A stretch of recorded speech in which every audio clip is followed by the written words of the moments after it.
Okay, let's get started with the meeting. 5 o'clock. Call to order. Pledge of Allegiance. Correct? Yep. By Councilmember Ramirez, thank you. Please join me in the pledge. I pledge Allegiance to the flag of the United States of America and to the republic for which it stands, one nation, under God, indivisible, with liberty and justice for all.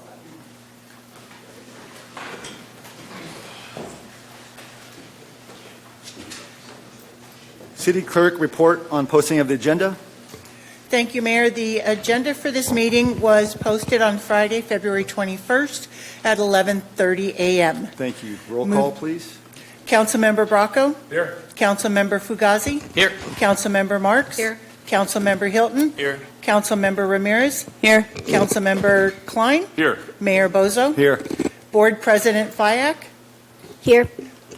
Board Vice President Paisino? Here. Board Member Del Bono? Here. Board Member Marino? Here. Board Member Nelson? Here. And Board Member Yee Baker. I'm here, but I'm not Yee Baker. Oh, I got I'm that. sorry. That's what she gave me. Okay, that's fine. Yee Baker is, I think, is on her way. Yeah, she is on her way. Okay. All right. Moving on. Thank you. Sorry about that error. Okay, we're going to move right into public comment. We have some public comment. We do. We have three people who wish to speak. Heather Beard, to be followed by Andrea Hightower, and then Anna Mendoza. Heather, if you'll come up to the microphone, you each have 3 minutes.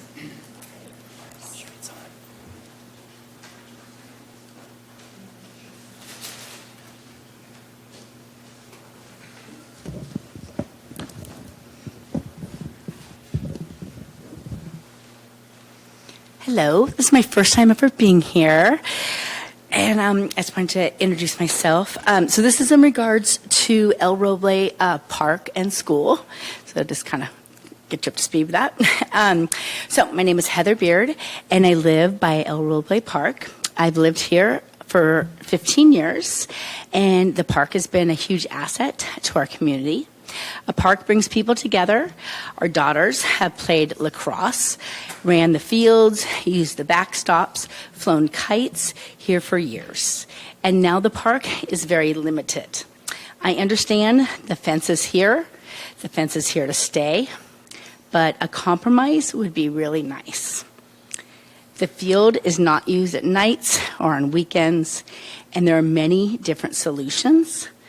I feel that we should be looking at different solutions so that this field could be more open to the community. One solution could be an electronic lock on a time clock that could be onto one of the fences. This solution is being used for the city of Palo Alto, and this is a successful solution. This would not be involving any manpower. Once it's involved, it could be set up on a time clock so that the gate can be open nights and weekends, and the fields and these backstops, and the community can go ahead and use it. Some other improvements to the park would be nice to have usable tennis courts. Right now, the tennis courts have many cracks in them, and it's a liability. Somebody's going to twist their ankle and get hurt. The tennis courts need a lot of love and work. Also, a circular pathway. Because of these fences that went up, there is no circular pathway. And it would be very nice to have a circular pathway. There's no way to walk at all around in the park.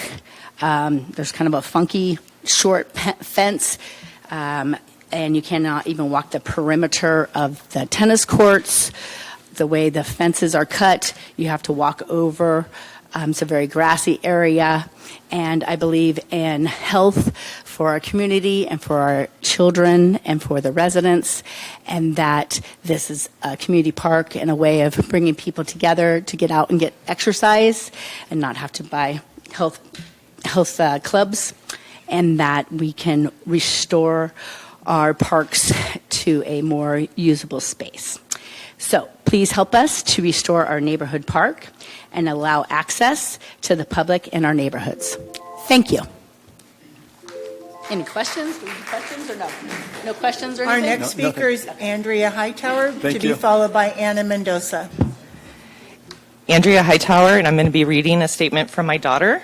My name is Ariela Basha Hightower. I graduated from Gilroy High School in 2017. I was born the day after the Columbine shootings. My mom has told me about watching the news in the hospital, concerned about the world she was bringing me into. I went to school with and worked with the 2019 Gilroy Garlic Festival shooter. Since being interviewed by the FBI, I have experienced difficulty in building trust in new relationships. Many have told me that my acts of kindness towards Santino probably prevented the tragedy from occurring sooner. I am shocked to hear that safety plans have not been upgraded since 2019. During my time at South Valley and Gilroy High, I often watched kids with disabilities bullied and harassed with no intervention from administration. I was disciplined when I intervened. In recent years, I was heartbroken to watch my sister with autism and other Gilroy Unified School District students with severe disabilities be sent on a 3-hour bus ride to deplorable conditions. I'm hearing that Gilroy Unified students being bullied based on their race with no response from administration. All kids have the right to go to school in their communities and do so without fear. Both the city and the district have a responsibility to develop plans of prevention, inclusion, and acceptance, and include all students and parents involved. Proactive before reactive. Thank you. Thank you. Our final speaker is Anna Mendoza. Good afternoon, everyone. Today I'm here as a parent. A few years ago, my son was a victim of bullying at school. He was called racist name, you dirty skin, wet bag, pushed around. They told him I was going to rape you as soon as I get you to the restroom. We followed protocol. As a parent volunteer for the district for many years, father and I went to the school. We talked to the teachers. We talked to the principal, and no action was taken. Couple of weeks, we were at the board meeting where they stated that we have high technology about video footage, and they could hear whatever they spoke. We requested that. We talked to the school, and nothing was given. A few days, my son, before this incident happened, my son was told, I'm going to bring a gun, and I'm going to shoot you, and I'm going to throw you over the bushes. He got a couple of altercations with this kid, and nothing happened. Then my son I don't know what happened to him, and this is very personal. He went to his dad's house, got a BB gun that he had, and he brought it to school. After all this we went through, we went and followed protocol, we talked to the teachers, and nothing happened. He was arrested at my home, taken to jail, and that was the worst feeling ever. We were able to fire with Lacey. He was released the same night because they violated his rights. So as a parent, this continued. He went to Solorzano, teacher, now this is a student, teacher, same teacher that he was being harassed by, calling me on my phone, telling me that he was using drugs. The same teacher threw a keys at another student's face, so I believe she got fired. We advocated. So it's been a fight between the bullying and the harassment and also with the school district. So today, I come to you and I ask you to please help us. Help us update the safety plan. We work together with a lot of agencies. I hope you guys recall this. 2 years ago, we worked for 4 months to update this. And it was just thrown in the trash. It's not important. So I speak on behalf of my son and on behalf of every kid. Just a couple of weeks at Gilroy High School, he experienced the same thing with harassment based on race with his friends. The principal came over and said, next time, ask your teacher. That was not the right way to take care of it. No further speakers. Thank you. Okay, moving on to item number 2. Topic is Gilroy Unified School District enrollment update and impacts on Gilroy Unified School District budget.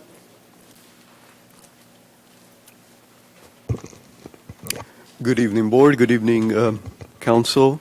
Is this on? Okay. Gotcha. Okay.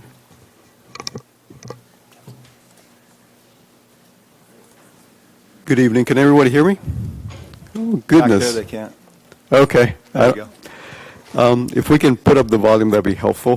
I'll try to project a little bit, but that's not my strength, and I don't want to feel like I'm yelling at everybody. Thank you, Jimmy.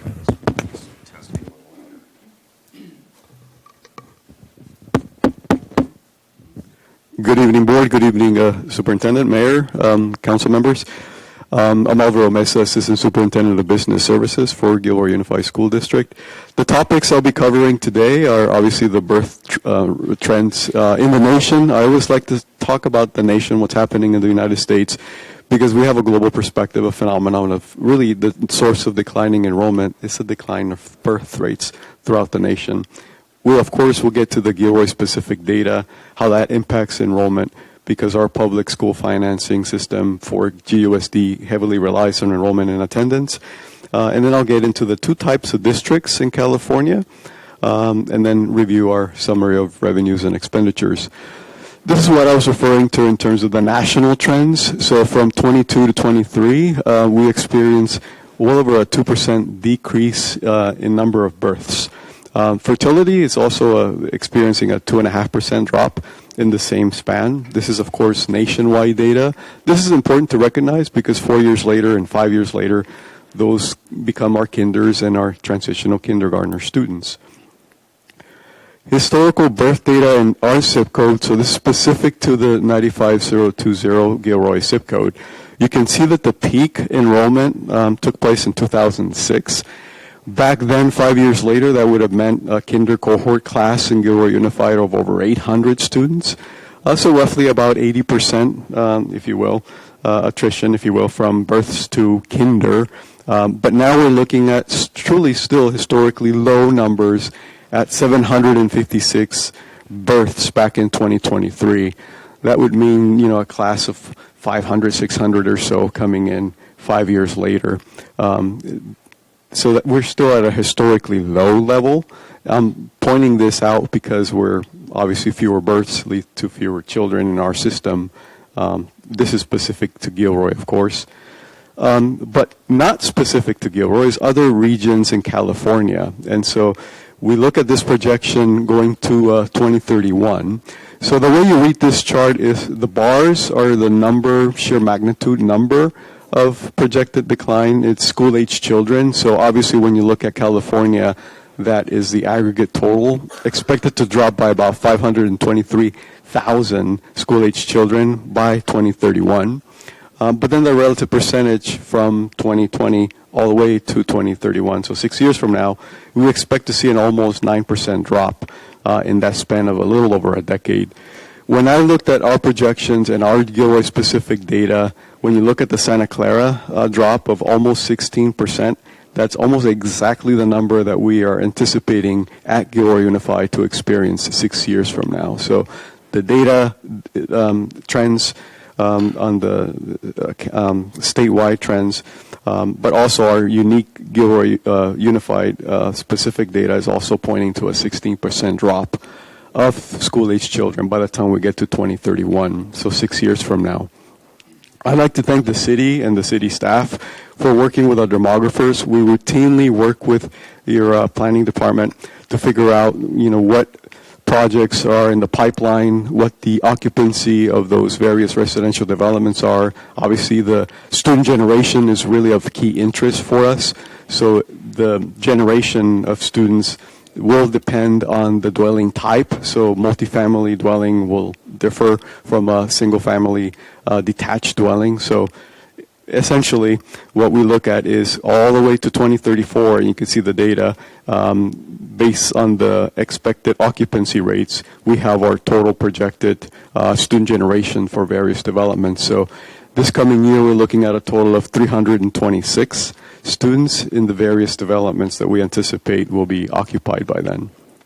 Geographically, I think your folks know better this data than I do, but geographically, this is where the growth regions are that our demographers have incorporated in. So not only do we look at, obviously, new births coming in, expected birth rates, et cetera, but also the new developments, right? Santa Teresa Corridor, Glen Loma Ranch is still developing, still building houses out there, so that's also on the map. But there's other developments other than Glen Loma Ranch, of course. So our demographers incorporate that planning into our projections as well. This is a short history of 2013, so the last a little over a decade or so. We hit our peak again in 2016-17. So remember, the birth rate peaked at 2006. 10 years later, we hit our peak of Gilroy Unified, and that makes sense. 10 years later, that means more of them in our system, more of them peaking out, and that by 2016, 10 years later, after you hit the peak of birth rates, that's when we peaked out on enrollment. And it more or less historically been a downward trend since then. This past year, we declined just over 60 or so. We're projecting to be a total enrollment of 10,100 for next year, continuing to decline. If I had the projections in here all the way through 2034, total enrollment will be about 8,300. So we're expected to have a sustained decline in enrollment for years to come. That's why the board has an annual topic of discussion about school closures, because unlike other public school agencies that are basic aid, and I'll get into that in a minute, we get funded on our average daily attendance. So every student we have obviously matters for a number of reasons, one meaning funding as well. So the projection, here it is, 2034, 8,378. That's the very last circle number in red that we're projecting all the way to 2034. With next year's projections, and these are fall projections, October, of 10,100. By grade level, I think this is the really interesting point of this chart. By grade level, if you can just look at the dashed column, 2025, you can see that the lower cohorts, kinder, first, second, etc., they're all 500, 600. And then when you get into middle school, you get into the 700 range. And then you get to high school, they're the upper 800s. There is no cohort anymore of 1,000 students. That happened a couple of years ago. So naturally what that tells you is as kids age out, our footprint's going to get smaller and smaller and smaller. And that's what our demographics and our data suggest as well. Naturally, I'd be remiss if I didn't include this one slide. For the parents, of course, I'm a parent too. The parents want to know, well, how big is my school? What do I expect for next year? This shows you the projection of each site, again, totaling to 10,100 in total enrollment. The increase or decrease column is, obviously the change from this current year. This is what I was alluding to earlier when I said some schools in California are basic aid districts. Basic aid is almost exactly what it doesn't sound like. Basic aid means wealthy districts that are fully funded by property taxes, so much that they have perhaps even $20 million beyond the mathematical formula that's represented by the dashed line. So in essence, the dashed line represents an allocation formula, a max, if you will. For Gilroy Unified, that's $130 million. So if you think of $130 million representing the dashed line, if we were basic aid district, that would mean that every property in Gilroy, in our boundary, would generate more than double the property taxes that it generates, so much that the state wouldn't really need to provide state aid to Gilroy Unified. It would be completely funded by local property taxes, and we would maintain complete control of that. The key in all this is that it's disconnected from enrollment. It's property taxes, period. So when enrollment, as I pointed out, in California, there's birth rate declines, there's decline in enrollment throughout most of the regions in California. Basic aid districts like Santa Clara actually maintain their revenue, and they can cut costs if they choose to. Obviously, what most of them do is maintain program, maintain services to students, but they don't have to cut costs because it's disconnected from enrollment. Gilroy Unified is on the left side, so we're actually funded on average daily attendance, which is about 94-95% of enrollment. So the state has to fund about $40-50 million every single year to Gilroy Unified to get to that $130 million allocation. Otherwise, we can't pay our bills. That's why it's so relevant for districts like Gilroy Unified to pay attention to enrollment, to attendance, because it directly impacts our funding. It is not disconnected like in Santa Clara Unified. This is basically our snapshot of what I was just referring to, our allocation. So this is the dashed line I was referring to. This is $130 million. In essence, we have a higher need, of course, for needs of services. So the concentration in supplemental, almost $17.6 million there. They're directly servicing students with special needs, not special needs, but English language learners, foster youth, and low-income family students. Those 17.5 million are specifically essentially saying, look, these are districts with additional needs. The state provides additional resources recognizing that need, and everybody else, basically we have the base grant funding by grade level that varies. There's also little adjustments at the very top for transportation, which is effectively being frozen, only being augmented by the cost of living increase, which this year was a total of 1% for that. And now we're getting to the bigger picture. So for that $130 million, we have a total of state, federal, local sources of $178 million this current year. Most of it, of course, which is through the local control funding formula, that's $130 million of that. Property taxes, there's that 36% of $178 million. Prop 30 was a voter initiative that passed, I think, in 2016. It brings in about $10 billion at the state level, and it's set to expire in 2030. So we got to look for that. Total expenditures, $215. So if our revenues are $178 and our expenditures are $215, we got a $37 million problem, right? We have $30 million of carryover in restricted state and federal funds, and about $6 million of restricted, unrestricted carryover in the general fund. The true deficit spending in the general fund is roughly about $1.3 million, $1.5 million. So it's not $37 million, but we do have to dip into the reserves as normal districts in declining enrollment do, and then we have 3 years to make those corrections, of course, because we're funded on the prior 3-year for average declining enrollment. If you set aside, so this is the total general fund, state, federal, local sources. If I just narrow in on what we call the operational general fund, think of how we pay our, to keep the lights on, pay our custodials, our operational resources and expenditures. If I just zoom in on that portion of the general fund and exclude carryover, that's almost the $6 million that you see carryover. So what I'm trying to show here is what is our ongoing expenses to our ongoing revenues in terms of what we can commit to on an ongoing basis and what do we spend that ongoing dollar on.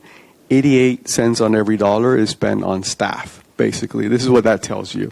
88 cents out of every dollar that's ongoing, it's already being spent on staff, salary and benefits. That's a high number, but it's not unusual for a school district because we deliver our services through our people, our talented teachers and classified staff. So that's a number that this is a budget pie chart, but it's also on my actuals. If you look at the actual expenditures for last year, when the books were closed, when it was all said and done, so there's no budget at that point, it's actuals. It was 88% as well. So the trend continues to be 88% of that. This is not meant to be like line item by line item description. All this says is that we have about $17 million of one-time money that is set to sunset at some point. And we have a plan for the carryover of $17 million. Half of that is the Learning Recovery Emergency Block Grant, which we have a 3-year plan. This provides social, emotional support for students, additional counselors, mental support services, etc. And we had a 3-year plan rollout to spend that money. But the point is we have one-time money on services that it will be expiring and soon in a couple more years. So, any questions? Any questions? Any of us? All right, Alvaro, thank you very much. Very detailed. Appreciate it. Okay, moving on to item number 3. It's a community development activities from City of Gilroy Community Development Director Sharon Goy.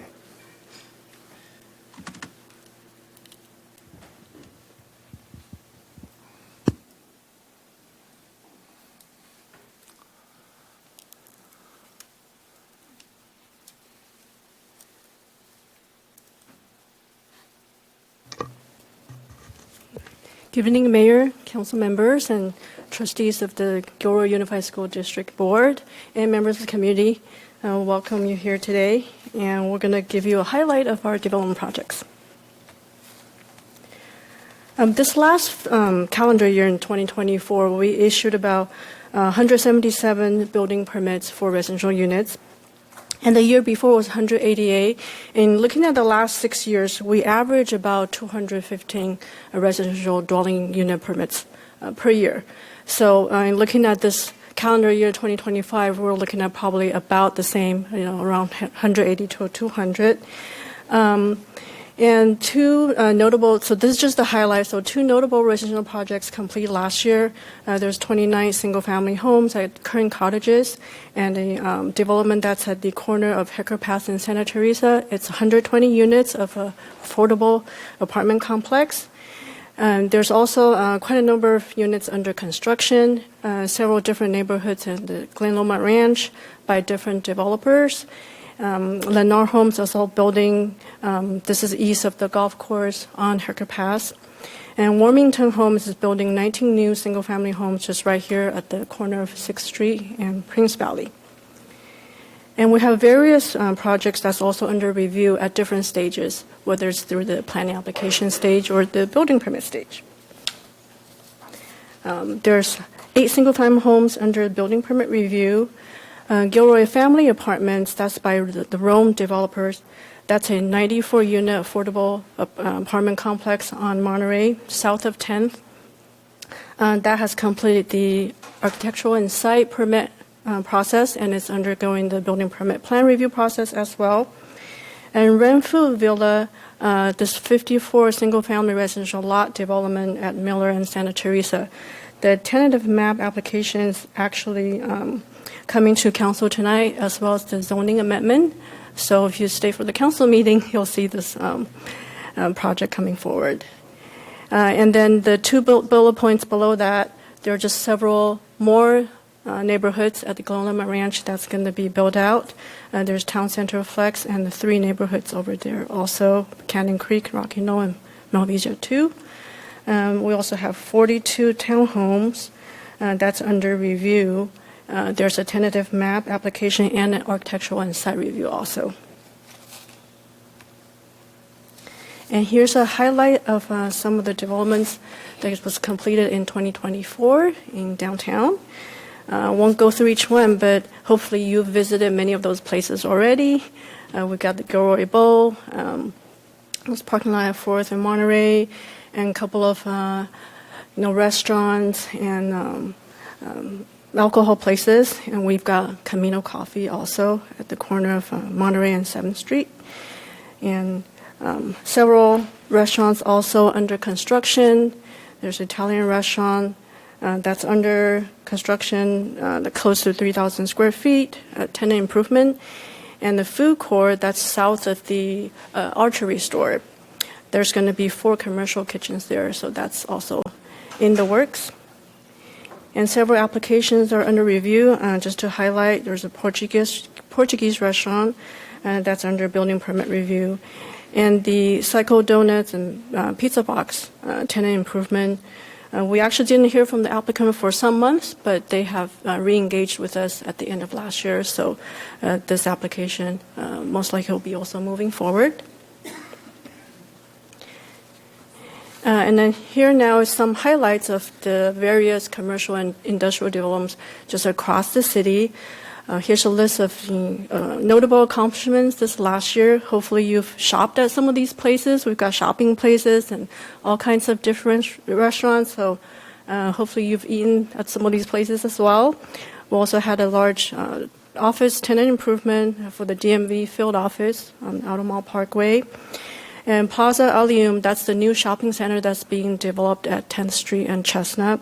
So 2 buildings that were completed and also opened and have been thriving. That's the Starbucks and Chick-fil-A.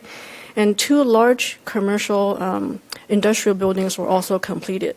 They're the shell buildings that's almost 200,000 square feet each on Cameron Boulevard.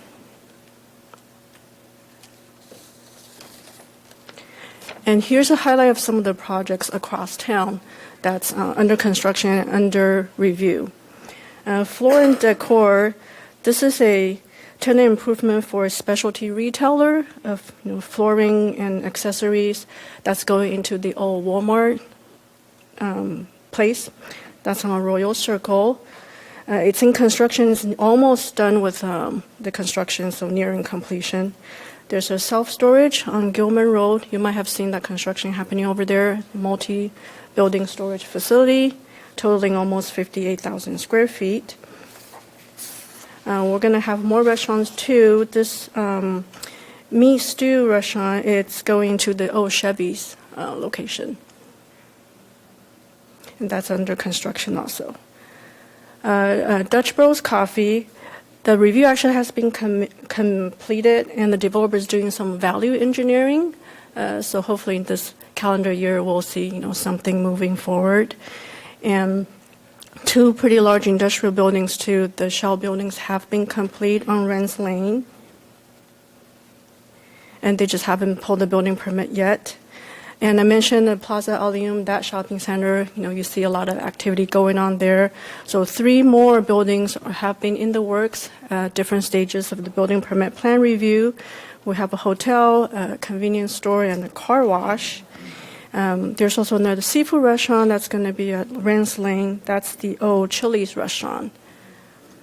So a tenant improvement is under review. And I mentioned earlier 2 large shell buildings on Cameron Boulevard. That's almost 200,000 square feet each. The shell building's been completed, and now it's the tenant improvement they've submitted for building permit review. And we have another storage that's happening.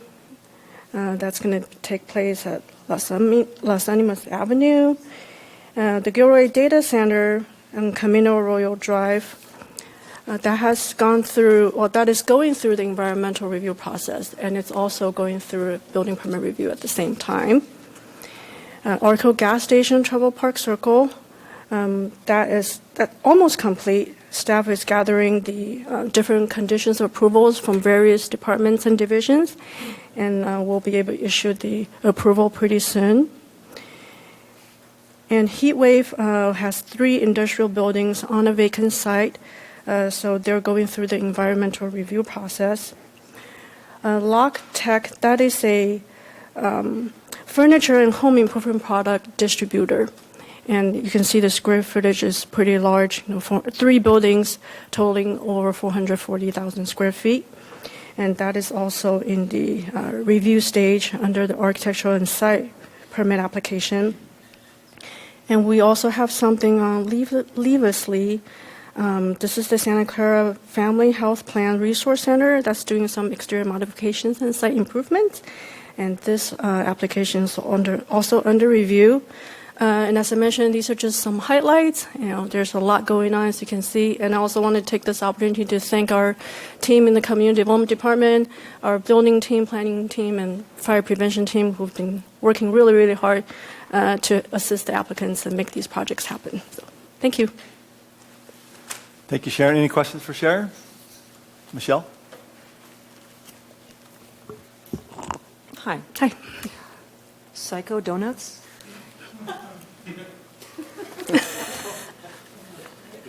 Anybody? They're good. They're good? It's a chain. But why? Why Psycho? That was the application that Well, I know, we but- received. It's a chain. It's a chain. Okay, I need to get out more, I guess. The Gilroy data center, is that the Amazon thing? Yes. When is the review expected to be completed? Hopefully later this year, because they've been making some changes. So that's why the environmental review has, been getting some modifications. I haven't Of the last been 2 attending years. the city council meetings, but I, spoke about the Amazon building before. Have they downsized it, or what modifications are they making? You say they're making some modifications. What are those? It's more to do with the system that's supporting the infrastructure of the to support the building, not necessarily the building size or anything like that. So, Also, I think you were referring to the one on Camino Arroyo and Pacheco Pass, which was going to be the distribution center. That's not this. This is the one that's actually located right by GUSD on Camino Arroyo that way, and it's purely a data center. Even though it's not on here, what is the status of the distribution center? Is that, it's not on the I agenda? don't think but- there's no application for the site. Thank you. Any other questions? Not so much a question, but just a comment. I really appreciate this update. It's exciting to see everything that's coming into Gilroy or has already come into Gilroy, and especially a lot of the work that is done in downtown Gilroy on Monterey Road. It just makes a difference when you have children who can walk to go get coffee or enjoy the park, and it really adds to our community. And so I just want to thank you for all this work. It's just really exciting to see. So thank you. Yeah, I did have a couple of questions regarding the food court with the 4 commercial kitchens. Are you opening that up to like the home cooks and they can rent space there, or what is the concept for that? That'll be up to the applicant. Okay. Yeah, we're kind of just reviewing the plans in terms of configurations and code compliance. And then with all of these new buildings, are there companies moving in, and do you have an idea of how is this going to generate jobs for the community? Yeah, we believe so. Many of these buildings that you see, if there are new buildings, like I mentioned, one of the project on Cameron Boulevard, it's 2 really large buildings, and we have some tenant improvement applications from the applicant. Yeah. And do you happen to have any idea of how many jobs that all these new builds will create for the community? Not a total, but just the example I gave you. We know one of those 2 buildings that's almost 200,000 square feet. The applicant has indicated it will be probably bringing about 100 jobs for the tenant that they're looking at. So, yeah, we're really excited about that. And is there an agreement with these companies that are moving in that, they have a certain percentage of jobs that are given to Gilroy residents, or is that any consideration? Yeah, I think that's more up to each company, and then possibly Victoria after me can speak about that on the economic development aspect of it. Thank you. It wasn't reflected on this presentation, but I'm curious when I read an article several years ago when my family was getting ready to move here from Morgan Hill, and it was an article about some big outdoor kind of adventure park right outside of the Gilroy Gardens with like a zip line. I'm just wondering if that plan has just been abandoned, or I just haven't heard anything, and I was just curious. Yes, I think Victoria is going to cover that in her presentation next. Perfect. All right, thank you. You're welcome. Any further questions? Okay, thank you, Sharon. Moving on to item number 4, economic development activities. Victoria Valencia, Economic Director Manager. One of those. Sorry. All right. Good evening, Mayor, Council members, school board trustees, and members of the public. My name is Victoria Valencia. I'm the Economic Development Manager here at the City of Gilroy. And I'm here to provide you with several economic development updates. I'll start with a couple before I get into my presentation. When a business comes here, typically my role and other city staff, we connect these businesses with our local partners. So the Gilroy Chamber of Commerce, Visit Gilroy, Downtown Business Association. We really try to get them ingrained in the community right off the bat. We've been successful at doing this with Amazon Web Services. They've been very active, and they participate in Rock the Mock and other opportunities. They also had a training held out at Gavilan College. It was a 2-day fiber training. That was, I believe, 2023. So that's where we try to get in. As the government, we can't tell people who they can hire. So we just work through that with our partners. The Adventure Park we'll get to in a little while. So I'm going to start off with our 3 key initiatives that were set by the council back in 2019. In 2019, the City Council declared Gilroy a recreation destination following the recommendations by the Gilroy Economic Development Partnership. This included our Recreation Gateway area, Gilroy Ice Center, and Gourmet Alley revitalization. So the Recreation Gateway area is 536 acres owned by the City of Gilroy, which includes Gilroy Gardens along Hecker Pass Highway. And Council's goal for this site is to ensure it is used for viable tourist attracting projects. There was an application for the Adventure Park. There was another application that came forward. Neither of those moved forward, and so the Council is still looking at projects and making sure that they fit with this vision. So the update is no real update, unfortunately. Next is the Gilroy Ice Center. This is what it's proposed to look like. The initial discussions began back in 2019. There you go. Ooh, The initial discussions began back in 2019. The term sheet was approved by Council in June 2022 for a 100,000 square foot facility with 2 NHL-sized ice rinks, approximately 387 parking spaces, after-school programs, including free admission for Gilroy students. Gilroy voters approved the 2022 charter amendment for the design-build process, and the design was completed and presented to Council in May 2024. The city is currently undergoing infrastructure improvements to support the project, and the next step is to prepare for construction bid. This project will be paid for by Shark Sports and Entertainment through a bond issued by the city. All right, next is our Gourmet Alley project. Did anyone of you visit downtown anytime from April to November of last year? You may have noticed there was a lot going on in those back parking lots.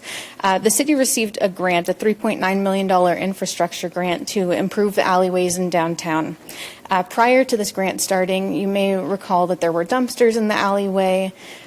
There was graffiti. It just wasn't a very nice place to go to. So this grant helped to clean that area up. This project added lighting, public seating, public trash receptacles, shared trash enclosures to the 3 blocks of the core downtown, which we consider 4th to 7th Street. Leading up to the project, the city resurfaced and restriped Railroad Alley, designated a green space as a pop-up park, and added an additional parking lot, adding 144 spaces to downtown. The city also conditionally approved a parking lot at the corner of 4th and Monterey, which added 54 additional spaces. Lighting along the alley and in the parking lots is anticipated to be complete by the end of March of this year. All right, and then going off of what Director Goey said, there's a lot happening in downtown Gilroy. Here are some pictures of some spaces that had been vacant for a little while. We had Porcella's Music, that's the new Savvy's Downtown Suites. We have the Gilroy Bowl renovation that happened, and then we also have the Clove Art Complex, which went into the old Milia's building. So we've had 15 businesses that we've added in the last year, and more to come. And some upcoming economic development projects. There are several learning and growth opportunities for entrepreneurs and small business owners that we're focusing on. In December, we hosted a small business tax workshop in Spanish. And then we do have an upcoming sidewalk vendor workshop, which will be in English and Spanish, hosted on March 22nd. More information will come out soon about that one. Well, we're collaborating with the department, DEH, and the Retail Food Advisory Council on that. So the goal is just to get more people educated on what the city process is and make sure that they can get through the project or through the process successfully. We are also working on a few ordinance updates to further expand economic opportunities.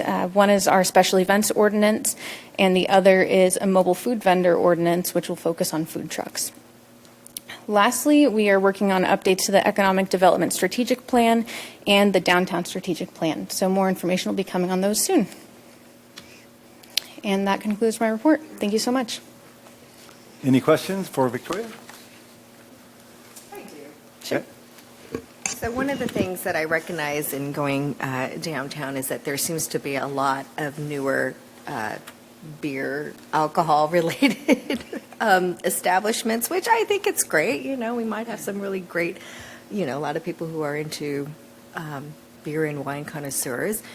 At the same time, however, I don't see a lot of attractions for our children and for families, right? So even a lot of restaurant establishments are either really fast food, lots of Starbucks, which, I don't mind these kinds of establishments. But I'm just curious, are there more plans to add more attractive establishments that would invite more families with young children, teenagers?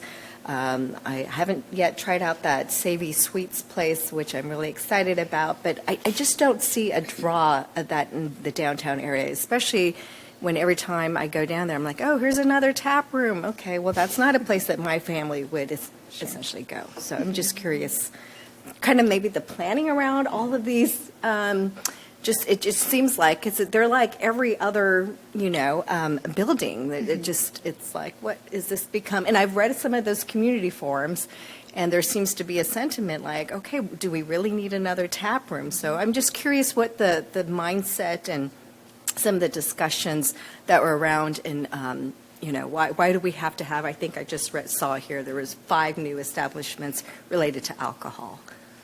Yeah, thank you for that question.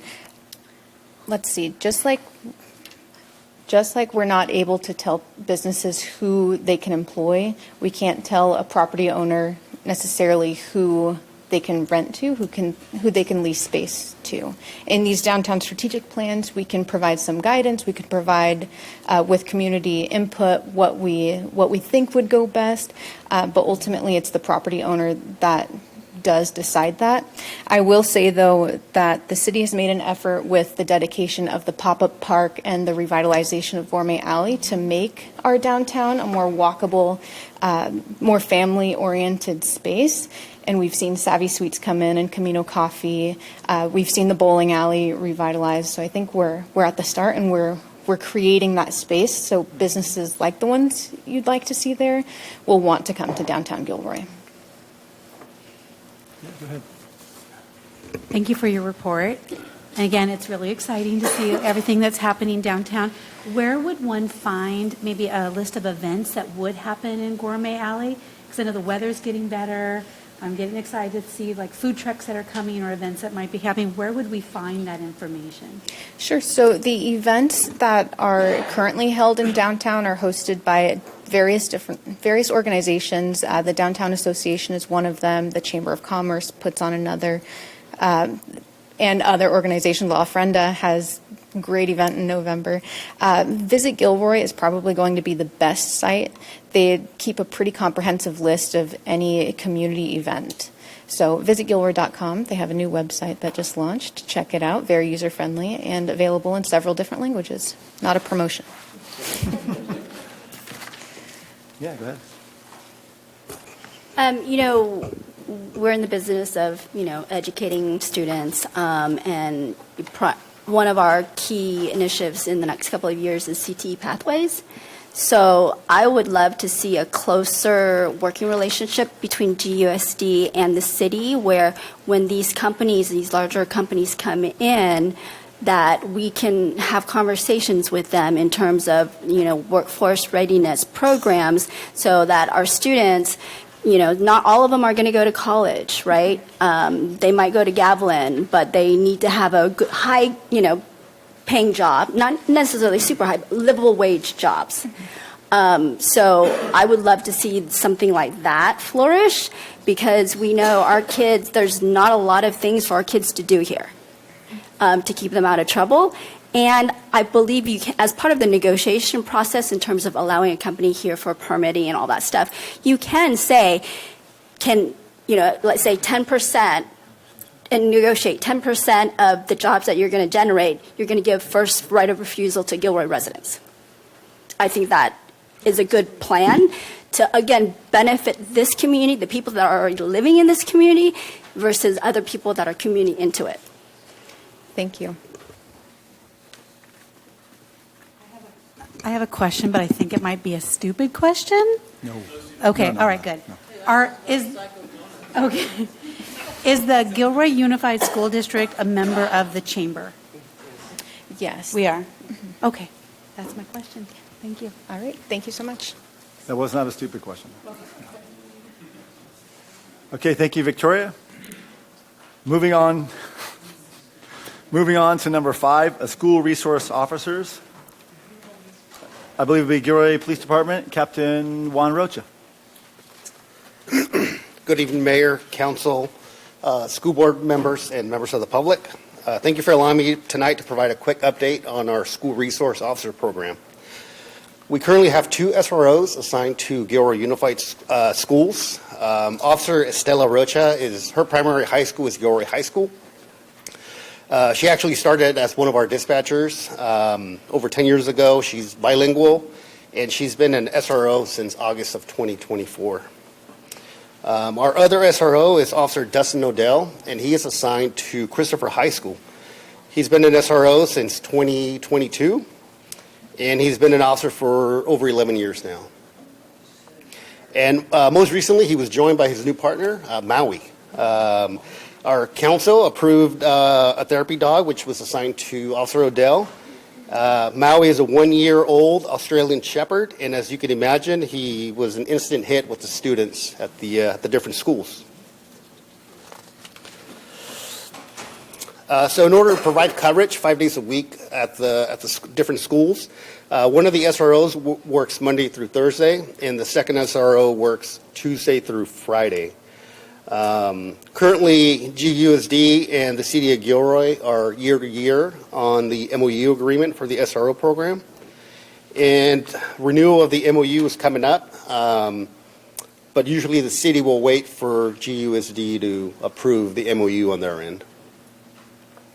When we do take the MOU to our City Council for approval, we do have a full PowerPoint presentation with data reflecting contacts between the SROs and the students, and a lot more detail in our presentation. So with that, if anyone has any questions about our SRO program. Any questions? Jennifer? Yes. We have the job description for the SRO program, and I'm curious who evaluates the SROs, and what evaluation data or metrics do you use to support you in that evaluation? So we do have internal evaluation appraisals for employees, which is what we use to evaluate the employees. They're done on an annual basis, and a sergeant is directly supervising the 2 SROs, and the SRO program falls under my division, which is the Field Operations Division.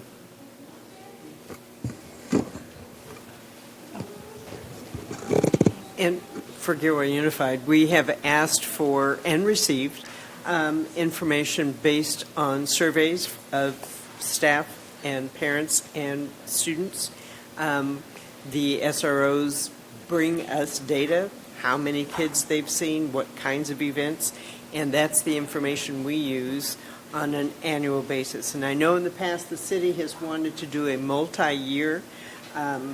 As a trustee, I want to know from our community on an annual basis whether the SROs are meeting everybody's expectations. It has been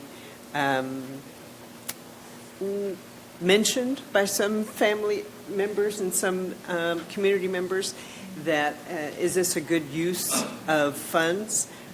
So far, our evaluations and our surveys have said yes, but I don't want, personally, as a trustee, I don't want to go out more than 1 year to make that determination. I prefer to do a year-to-year, and I know that might not be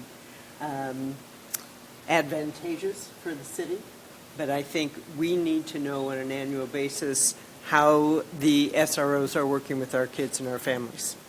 So, and I appreciate all the information that the SROs are now keeping. We've had SROs in Gilroy Unified for probably 40 years. We never asked kids, staff, or families, hey, what do you think of this program? Until about 4 or 5 years ago, which is really pretty astounding. The city didn't ask, we didn't ask, and it was just business as usual. So until we get that information, I think it's critical that we know how it's going on an annual basis. So thank you, and I appreciate the work that the SROs are doing. It's a completely different program now than, back 20 years ago when I was an administrator. So thank you. Thank you. I also want to say I definitely appreciate the relationship that the city and GUSD has. Number one, having our superintendent on the interview panel for SRO officers has made a huge difference. For us, our MOU tightening what we expect from what the expectations from our SROs is really great. I also really appreciate that the SROs are keeping track of the interactions. And from the last report, I was really happy to see that the SROs were utilizing their time more for prevention efforts versus like citations. So thank you for doing that. Thank you. Go ahead. I'm going to try to balance out what somebody thinks is a dumb question between both sides, but it just occurred to me, what do the SROs do when school's not in session, like in summer and in the winter breaks and whatnot, spring breaks? So winter break's pretty short. It's only about a week or two. During that time, they will assist patrol, the different patrol teams as due to time off or vacations or sick calls. Summertime, there is summer school still going on at the schools. So they do help out with the summer school, plus they assist patrol during the summertime.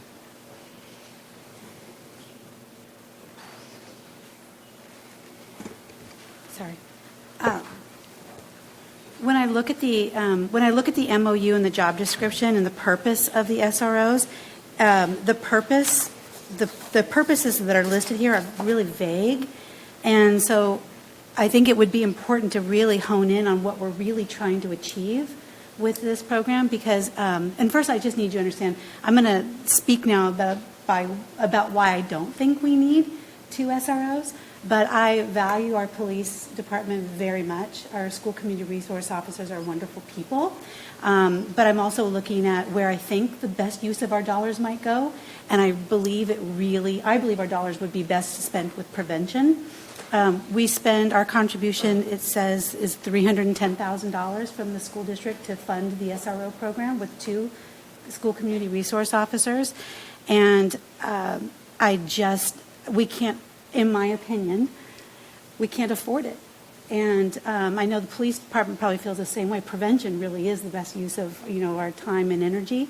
And in my opinion, the school community resource program really supports us in a tier 3, right? A crisis management, sometimes prevention, but those dollars could be spent in a way that's really systemic in providing prevention across the board for our schools. So I guess one question I do have is when our SROs are working with their schools, because they have the 2 high schools, well, they have 4 high schools, but they have 2 comprehensive high schools and the feeder schools into those high schools. How are our SROs, our school community resource officers, working within the systems of those schools?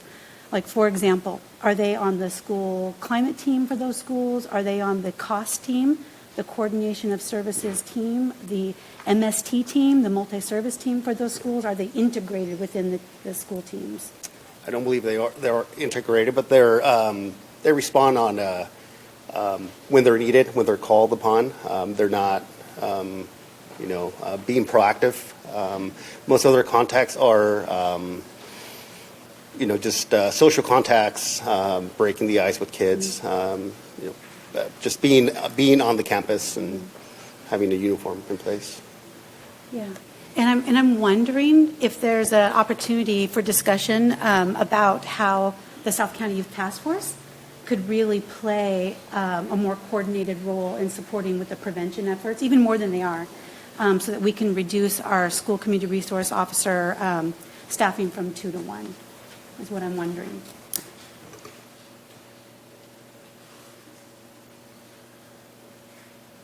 Any other questions? Okay, thank you. Thank you.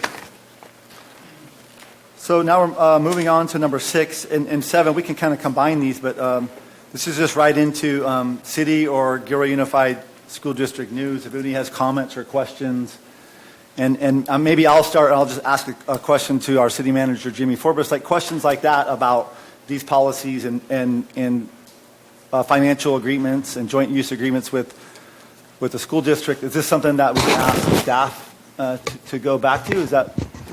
Yes, I think it would depend on the actual topic.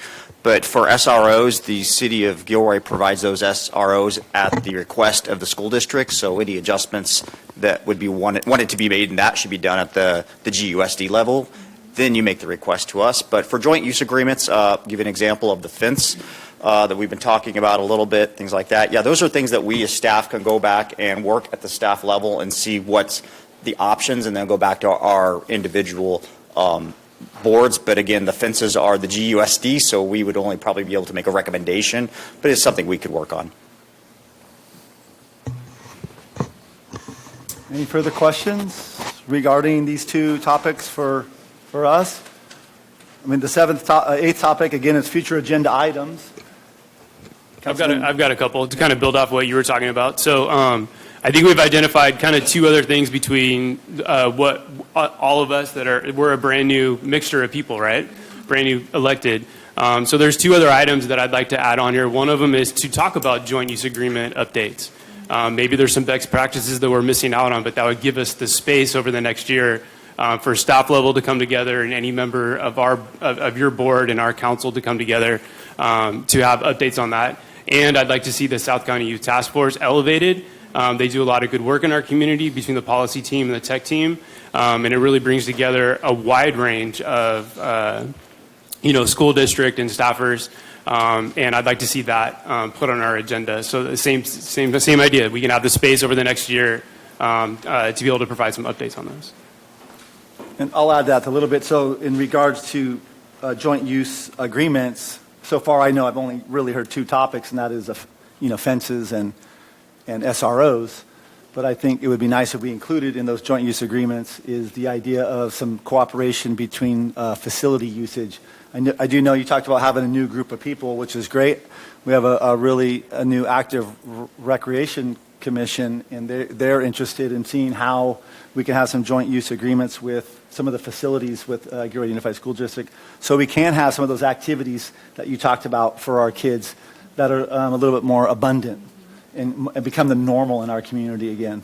And we do have a history of City of Gilroy and Gilroy Unified School District of having very strong joint use agreements in the past. So I'd like to see that added. You done? Yeah. One other thing I want to throw out is a plug for the Civic Center Master Plan. There's flyers around here for members of the public and for us to take back. There's plenty for you all to take back. And that's the same thing. We're looking for joint input, joint ways, there's a lot of really good nonprofits out there, but they just don't have the space. So whether it's using our facilities or your facilities, I know that would help them out a lot. Go ahead. I did have a question. As you know, one of the hot topics in our community is immigration enforcement. And I know that, Gilroy Unified School District, we put out a resolution to our families. We have on our website a list of resources. I'm just curious to know, are there any resources that the city is providing for that so that we can then let our families know, put it on our website, and share it out? Yeah, why don't I go back to Captain Rocha on that? So at least start with that. question, please? Can you repeat the question, please? Yes. Are there any services that the city is providing to the community on immigration services and to help them, like know your rights, information for our community so that, there's not this fear that's, really in the community right now? So, the city and even the police department have been pretty active on social media and making our stance known that our job is not to enforce immigration laws or violations. Along with the South County Youth Task Force, we've done presentations out in the community, like Cafecito and San Isidro. Me and the mayor went to St. Mary's Church, where we spoke in front of a full church full of people. But really, we've made it pretty clear that our role here is not to enforce immigration laws.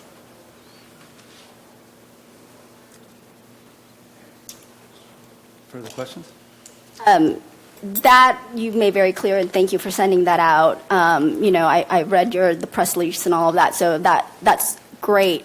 But are there any other resources that people can actually use that doesn't necessarily have to be provided by the city, but maybe organizations that might work with the city, or even just on your website, here's a resource if you get into trouble. Here's a list of attorneys or nonprofit organizations that you can reach out to.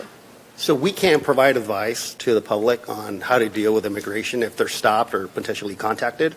But if you go to our transparency page on our police department website, we do have our immigration policy available. Further questions? Not a question, but piggybacking on what City Council Member Hilton was talking about, utilizing the South County Youth Task Force in a joint way, because I think city's on it as policy level, Dr. Munchi's policy level, we're at policy level and tech team level, right? Dion and I were on it for a long time, right? So we're already there, and I see lots of opportunity to utilize that not only for facilities, but or SROs, but for the overall health and well-being of the youth in our community. So Mr. Meza said we had about 10,100 students in our district. That's approximately a fifth of the community in Gilroy, right, are in our school district. And so that's 20% of the people who live in Gilroy are in our schools. And I could also see us working around health and well-being, tobacco use, vaping prevention, suicide prevention, means restriction, all sorts of things that we could really collaborate on to just make sure that we have a healthier community. And we just have so many organizations. In this room alone, I'm seeing Rotary, Caras, Digital Nest, Gavilan College, and probably others that I'm missing that we could Catholic Charities, who are also probably even already on the Gilroy South County Youth Task Force, that we could be working together collectively to serve youth. And you had also mentioned too, how the SROs are embedded into some of those organizations. So I've shown up to some of the tech team meetings, and most of the time both officers are there, listening and participating as well. So I think that helps. Further questions or comments? Thank you, Captain Rocha. Yeah, so if there are no further questions or comments, before we go into adjournment, I'll just make a little announcement. First of all, thank you very much, Gilroy Unified School District trustees and staff for coming today. It was a great meeting. I appreciate you guys coming. For the public, what we are going to do next is we're going to take an adjournment. This group here is going to come together really quick and take a picture. So if you could leave the center of the room here open, please, so that we can have a photo taken. And then we will take a 12-minute break. We'll come back at 6:20. Okay? Thank you. Adjourn.